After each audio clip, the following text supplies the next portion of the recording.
लू अपने flying thunder technique को एक्टिवेट करता है और तेजी से तेंगसी की तरफ जाने लगता है। तेंगसी हैरान हो जाता है। लू एक खतरनाक अटैक तेंगसी पर कर देता है। तेंगसी उड़ते हुए पीछे की तरफ जाने लगता है। तेंगसी स्टूडेंट के बीच जाकर गिरता है। एक स्टूडेंट कहता है, क्या सीनियर ब्रदर तेंगसी हार चुके हैं? लू कहता है, लगता है मैंने अपना ज़्यादा ही ताकत इस्तेमाल कर दिया। मैंने सोचा नहीं था स्वाट कल्टीवेटर का डिफेंस इतना ज़्यादा वीक होगा। सेक्ट लीडर फेंगचुन कहते हैं, ये इम्पॉसिबल है।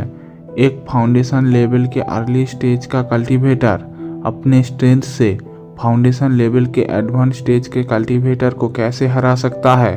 क्या तुम इतने डेस्परेट हो सेक्ट लीडर मिंगवान कि तुमने अपने डिसाइपल को ब्रेक थ्रू पील दिया है? सेक्ट लीडर मिंगवान गुस्से में कहते हैं, सेक्ट लीडर फेंगचुन, क्या आप हारना अफोर्ड नहीं कर सकते?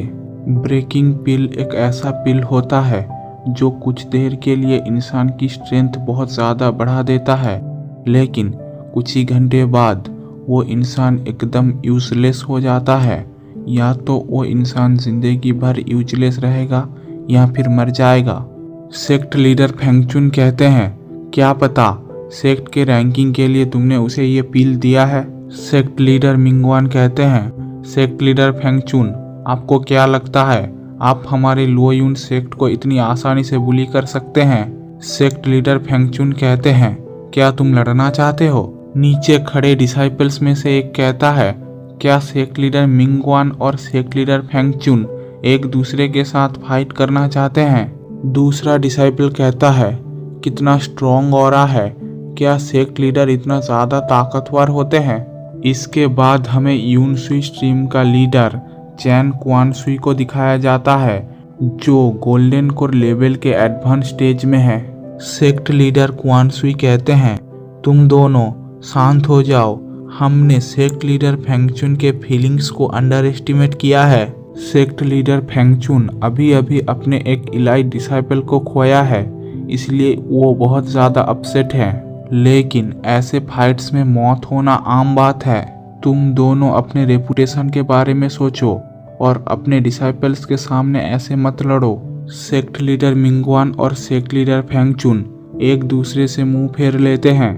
सेक्ट लीडर फेंगचुन गुस्से में कहते हैं, एल्डर यून है, इस लड़के के और भी ज़्यादा मैच फिक्स करो, मैं इसे मरते हुए देखना चाहता हूँ।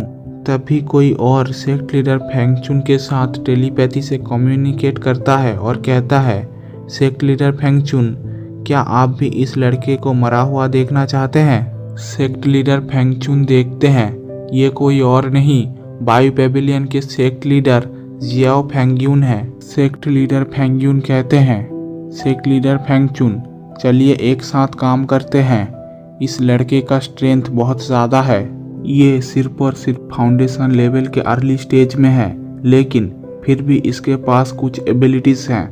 अगर हम लोगों ने इसे secret realm of countless treasures में जाने दिया तो ये फ्यूचर में गोल्डन कोर लेवल में ब्रेक थ्रू कर जाएगा। मुझे डर है हम लोग फ्यूचर में लुओयुन सेक्ट के खिलाफ कुछ भी नहीं बोल पाएंगे। सेक्ट लीडर फेंगचुन कहते हैं, तो तुम क्या करना चाहते हो? सेक्ट लीडर फेंगयून कहते हैं, इस लड़के ने बड़ी आसानी से एक स्वाट कल्टीवेटर को रिंग से बाहर फेंक दिया। मुझे नहीं लगता कोई भी डिसाइपल इसके मैच का होगा। हमें secret realm of countless treasures के अंदर ही इसे मारना पड़ेगा। एक मोटा सा लड़का लू के पास आता है और लू को ग्रीट करता है। फिर हमें बताया जाता है कि उस लड़के का नाम वांग यून है। वो भी लुओयुन सेक्ट का एक डिसाइपल है जो फाउंडेशन लेवल के अर्ली स्टेज में है। वांग कहता है, सीनियर ब्रदर लू, मैं भी इस ग्रैंड एफिलिएटेड कंपटीशन में पार्टिसिपेट करने वाला हूँ और नेक्स्ट राउंड मेरा है। लू पूछता है, क्या तुम्हें कुछ चाहिए? वांग कहता है, नहीं, हम दोनों ही फाउंडेशन लेवल के अर्ली स्टेज में हैं, लेकिन सीनियर ब्रदर लू का स्ट्रेंथ बहुत ज़्यादा है। मैं आपको बहुत ज़्यादा एडमायर करता हूँ, इसलिए मैं यहाँ आपसे मिलने के लिए आया हूँ। इसके बाद वांग के मैच का अनाउंस होता है। एक स्टूडेंट हंसते हुए कहता है, ये तो एक ट्रेस है। दूसरा स्टूडेंट हंसते हुए कहता है, ये तो फाउंडेशन लेवल के अर्ली स्टेज में 10 सालों से अटका हुआ है।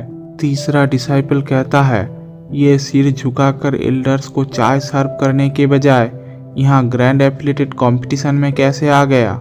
चौथा डिसाइपल कहता है, अगर स्ट्रेंथ की बात की जाए तो इससे भी ज़्यादा पावरफुल डिसाइपल्स हमारे सेक्ट में हैं, लेकिन ये तो सिर्फ हमारे सेक्ट को एम्बेरस ही करेगा। लू घूर कर उन लोगों को देखने लगता है। एक डिसाइपल कहता है, सीनियर ब्रदर लू, शांत हो जाइए, हम तो सिर्फ मजाक कर रहे थे, हमारे बातों को सीरियसली लेने का कोई भी ज़रूरत नहीं है। लू वांग के कंधे पर हाथ रखते हुए कहता है, गुड लक।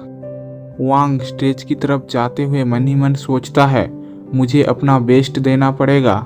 इसके बाद हमें एरिना में वांग के ओपोनेंट को दिखाया जाता है।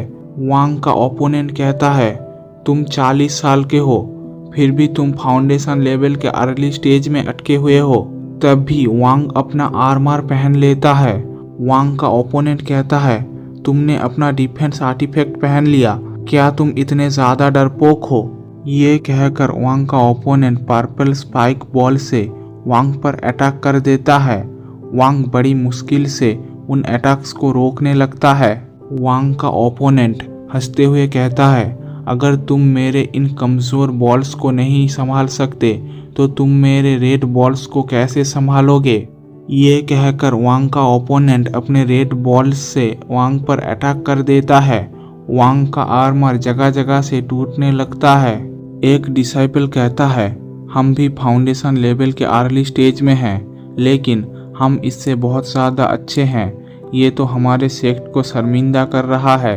दूसरा डिसाइपल कहता है, सही कहा आपने, गोल्डन कोर लेवल के नीचे का कल्टीवेटर एक समय पर एक ही वेपन को मैनिपुलेट कर सकता है, लेकिन फिर भी इसने डिफेंस करना चुना। अगर इसके पास अटैक करने के लिए कोई अच्छा वेपन ना हुआ तो ये पक्का हार जाएगा। वांग का ओपोनेंट मन ही मन सोचता है, ये मोटा इंसान बहुत ज़्यादा रेजिस्ट कर रहा है, मेरा माना ख़त्म होने वाला है, मैं इसे और ज़्यादा देर तक कंटिन्यू नहीं कर सकता, मुझे एक ताकतवर अटैक करना पड़ेगा। ये कहकर वांग का ओपोनेंट एक बड़ा स्पाइक बॉल बना लेता है और उसे वांग की तरफ फेंक देता है। वांग अपने पूरे स्ट्रेंथ का इस्तेमाल करता है और उस बड़े से स्पाइक बॉल को वापस फेंक देता है। वो बड़ा सा स्पाइक बॉल वांग के ओपोनेंट की तरफ जाने लगता है। वांग का ओपोनेंट हैरान हो जाता है। तभी एरिना में एक बड़ा सा ब्लास्ट होता है। डिसाइपल्स मन ही मन सोचते हैं, क्या वो मोटा जीत गया। तभी धुआं छटते दिखाया जाता है कि वांग का ओपोनेंट एक गड्ढे में पड़ा हुआ है। तभी एरिना में अनाउंस होता है, इस राउंड का विजेता है लो यून सेक्ट का वांग यून।